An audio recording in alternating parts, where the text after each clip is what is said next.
Hello everyone and welcome back to my channel. In this week's video, I'm actually going to address a question I get asked a lot, which is around how did I get my first children's picture book illustration contract. I'm also going to give some tips for aspiring illustrators who are looking to break into the picture book market themselves. And it's going to be a very open and honest account. So let's get started. For those of you who are joining my channel for the first time, my name is Catherine Naya. That's my married name as of a few months ago, so you might know me better as Catherine Appleby. I am an artist and illustrator. I work across watercolor and digital mediums. I have illustrated in my more realistic style stamps for Australia Post, and I've also now illustrated 8 picture books. I'm working on my 9th currently, and I have a 10th scheduled for later this year.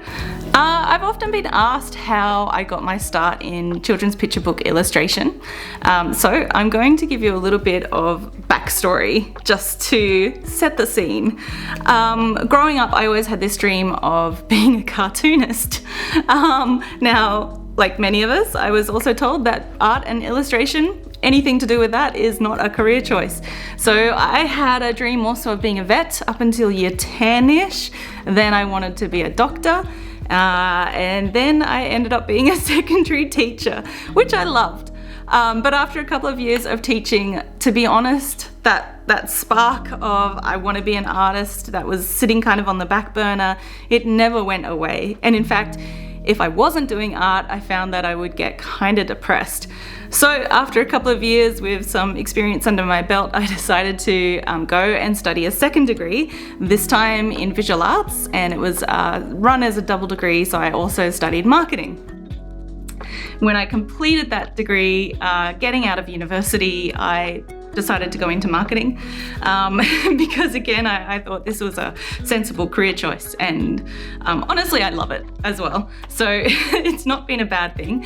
I added on some qualifications in graphic design, and so since then, for well over 10 years now, I've been working full-time in marketing and communications and doing graphic design. When I got out of university, I was getting into marketing.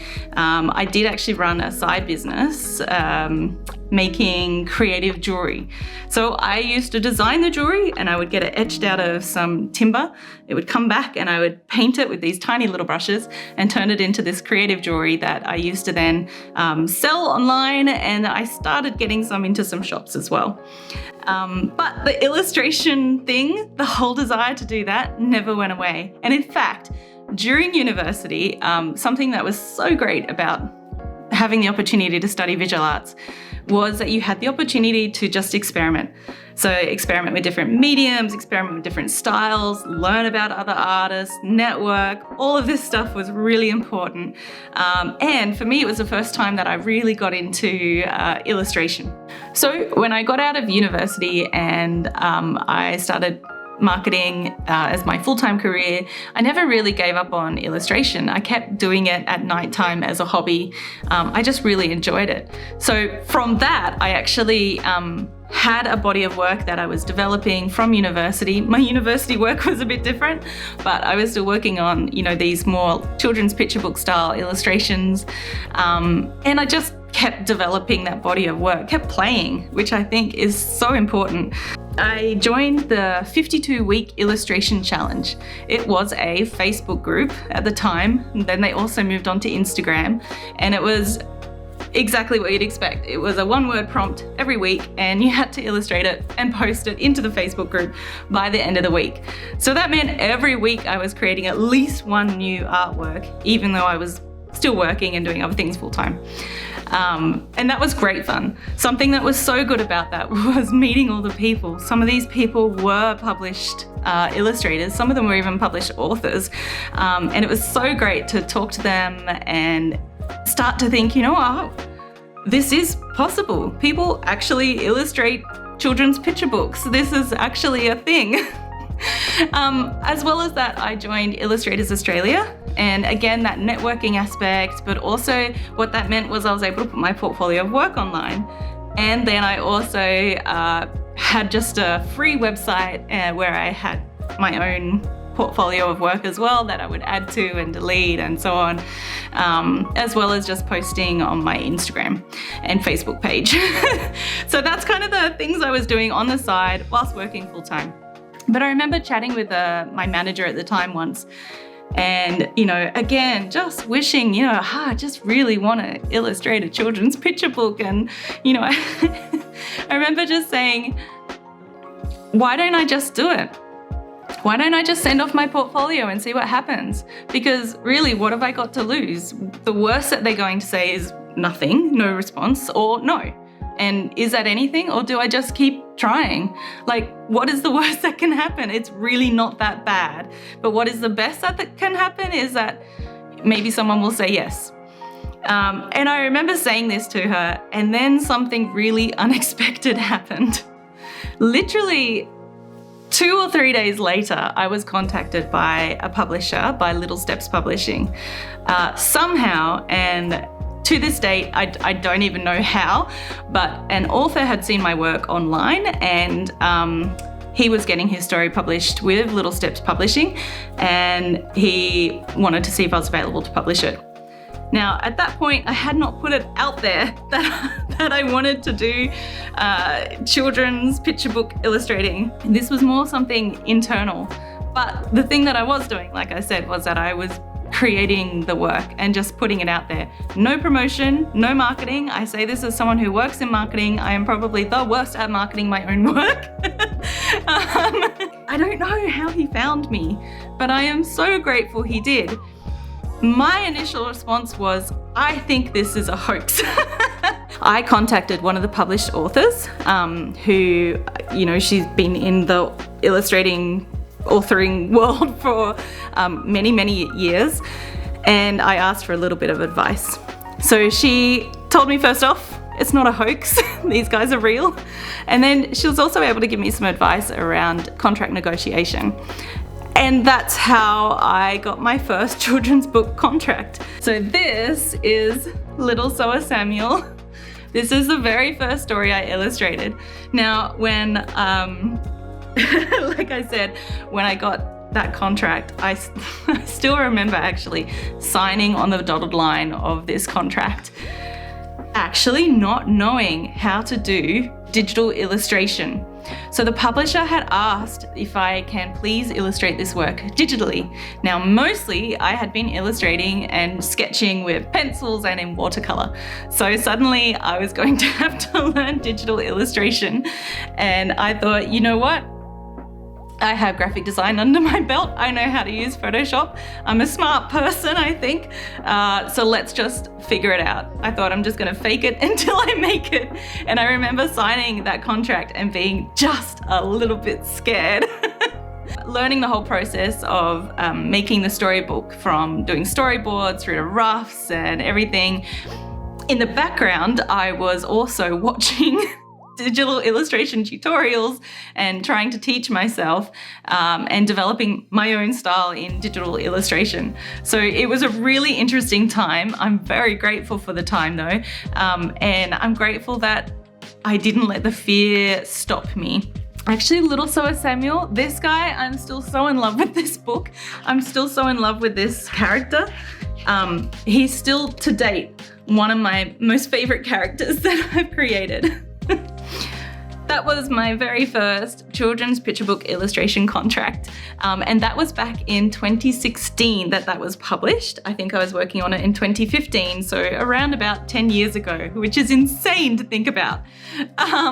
So I know this is probably not very helpful, but to be honest, I think a lot of getting that very first contract came down to luck. But there were some things that I was doing that probably helped. I wasn't doing them with a clear strategy in mind. If, I am this person I am today and I went back 10 years, I would probably be doing things quite differently. But I'm not, and that's all part of the journey. That's all part of learning. But I want to give you some tips if you are looking to break into the illustration market, the children's picture book illustration market, or actually these tips can be used across any illustration market, I think. I want to give you 4 tips. So let's go. So the first one is build your portfolio. Now that might seem obvious, but what I mean is Put your feet into the shoes of the people that you want to have hire you. So the art directors, the publishers, whoever it might be, put yourself into their shoes and ask, what is it that they're looking for? Now, I don't mean that you should go and jump onto the latest stylistic trend and start illustrating in that style, or copy someone who's already famous that's on their books. I'm not talking about that at all. Be true to yourself. But there are things that they are looking for beyond just a cute static image in your portfolio. One of the things is they are looking for someone who can create consistent designs. So if you're creating a character, that character needs to stay consistent across 32 pages of a children's book, for example. So you need to think about, how can I demonstrate in my portfolio that I can create interesting, unique characters, but ones that stay consistent.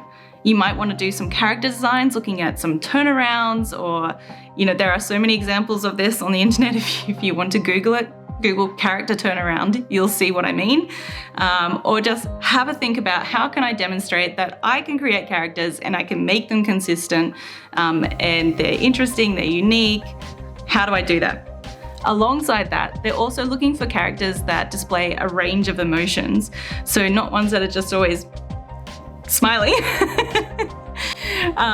They definitely want to see that range of emotions. They want characters that are going to connect with kids, for example. Another thing that they're looking for is storytelling.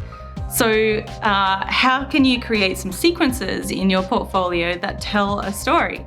Perhaps you might even want to create a bit of a dummy book. So in other words, make up your own children's story and then create full illustrations for it. That might give you some pieces that are going to be great in your portfolio and just demonstrate a little bit of that storytelling. Alongside that, they need to show a sense of place. So creating backgrounds or environments that these stories are taking part in, again, that are consistent, interesting, but to be able to show that you can do that full scale, that full work of things from character design through to the background, giving it that sense of place. All of these things are important in a children's picture book portfolio. They're also looking for illustrations that are age appropriate. So think about the age group that you're going to be illustrating for. In my case, I illustrate for kids who are quite young, around 3 to 6 years, 8 years, around there. Finally, my advice would be to include both working drawings and finished illustrations. A lot of art directors and publishers like to see the stuff that happens behind the scenes of the finished picture. So you might include some character sketches, for example, but have a little range of both, and think about showing your best work. Okay, tip number 2 is to showcase your portfolio. Again, this seems pretty obvious, right?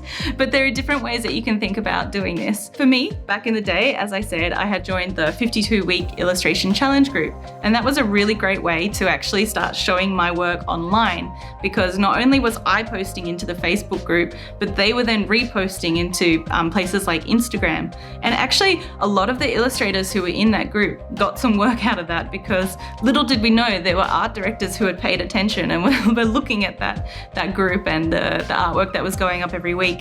That is one way that you can think about showcasing your portfolio. Another way is to join a representative group.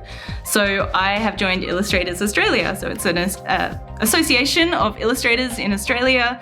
And as part of my membership, I get to put my portfolio online on their website, and they do some promotion of their members as well. So that's another way that my work is getting out there.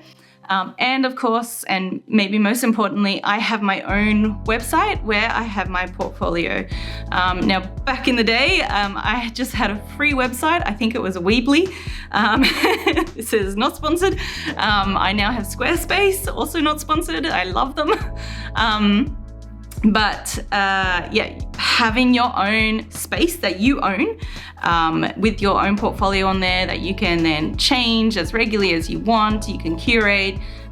It's really important to have that as well. That's something that you will have if social media dies tomorrow. You will still have your website, and it's a professional place that you can direct people to as well. So definitely make sure that you have your portfolio online somewhere. And finally, for me, social media. I had back in the day, I started with Facebook and then Instagram became a thing. And I still use both of those. I use sometimes Pinterest, I use YouTube, but more for just telling stories with you guys and building a community. So social media is important. Actually, there are a lot of illustrators these days who are leaving social media for various reasons. And I'm sure all of them are valid, but just try and think about, again, who are the people that you want to see your work? And if not on social media, where else are they going to be able to find you? So unless you have already developed some kind of a pathway for these people to be able to easily find your work, so I don't know if you're contacting them directly or whatever it might be, you already have that relationship, fantastic. If not, I would probably caution a lot, especially if you're just starting out, about not having any social media. I think, unfortunately, it's still important in the illustration world. You might disagree, and that's fine. One thing to consider as well is that a lot of illustrators, I've heard, when they are hired for a picture book contract, the publisher is also looking at how many followers they have on Instagram, for example, or whatever other channel. Because for publishers, especially in today where publishing has struggled a little bit since COVID, I would say, if they know that you already have an audience who are engaged with your work, so whether that's 2,000 followers or whatever on Instagram, that's actually a good indication to them that they already have an audience who might buy your work, which is useful to them. So just keep that in mind if you're thinking about leaving social media. Again, it's purely, your own choice, but just make sure you have something else figured out for how people are going to find you and how you're going to connect with people before you go and leave. Okay, tip number 3 is to network. I cannot understate how important networking is, and especially how important it was for me back in the day and still continues to be. As I mentioned, I was part of that 52-week Illustrator challenge, and I met a lot of other illustrators and authors, and that was a really great place for getting feedback on your work, which is so important because sometimes you're so close to your piece that you don't see all the flaws and everything that's wrong with it. So getting that feedback, also just finding out about, what's happening in the illustration world, being able to help each other, all of these things are so important. I'm also a member, back in the day I still am, of Illustrators Australia. So I mentioned that's a place where they will publish your portfolio online as part of your membership. But I think for me, what has been the most important and wonderful thing about being a member of Illustrators Australia is the network. And it comes as primarily just a private Facebook group. It's been a place where people can discuss what's happening in the illustration world, get feedback, yes, share if a publishing house is opening up for portfolio submissions, share and ask for advice about contract negotiation, and all kinds of things, everything you can imagine. Networking is so important. I think there's also been illustrators in that group, for example, who are too busy and have said, look, I'm happy to recommend someone else for this job that I've been asked to do. So it opens up opportunities and doors as well. There's probably a heck of a lot more networking that I should be doing, so including with publishers. Like I said, I don't actively market my own work as much as I probably should because I still do have a full-time day job. If I was looking to do illustration more, then I would definitely be building on this tactic because it is incredibly important and incredibly beneficial. Okay, so tip number 4, we got there. But this one, I think for me, it is the most important tip that I can give you, and it is simply this. Believe in yourself. Believe in yourself. Back yourself. I will admit that even I am still working on this, and some days I still have that, imposter syndrome. I still wonder why I'm even trying. I still do illustrations that I think look terrible and the whole world's gonna notice and think you're some kind of fraud and what are you even doing here? In the end, it doesn't matter. If you believe in yourself and you have one publisher, one author, or one art director who also sees your work and sees value in your work, that's enough. Somehow, 10 years ago, I managed to believe in myself just enough to start engaging and putting my work out there. And somehow, maybe mostly through luck, I'm not sure, I was able to get an illustration job. Even then, I didn't have the skills that I needed to do it, and I just faked it till I made it. I was so scared, and this is one of my favorite quotes. I don't know where it comes from. Please tell me in the comments if you know, but it's simply this: feel the fear and do it anyway. So in other words, feel all the feelings. You might be freaking out inside. You might think you're not worth it. You might have that imposter syndrome and all these voices telling you, art's not going to ever be a career, or don't even try, or whatever it might be. But feel all of that and then go ahead and do it anyway. The truth is, everyone has to start somewhere. Even all the illustrators that you admire were once unpublished. They were probably all going through the same thing that you are now. So feel the fear and do it anyway.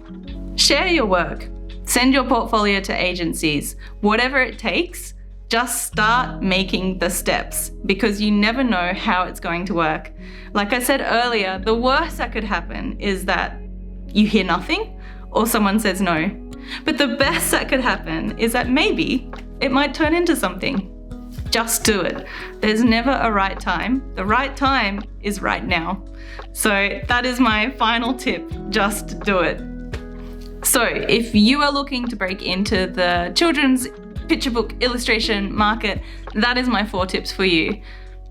Build your portfolio, showcase your work, network, and most importantly, believe in yourself.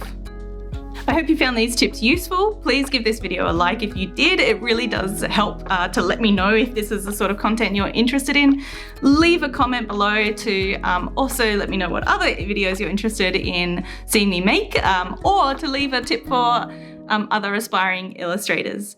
And I will see you next week. Bye.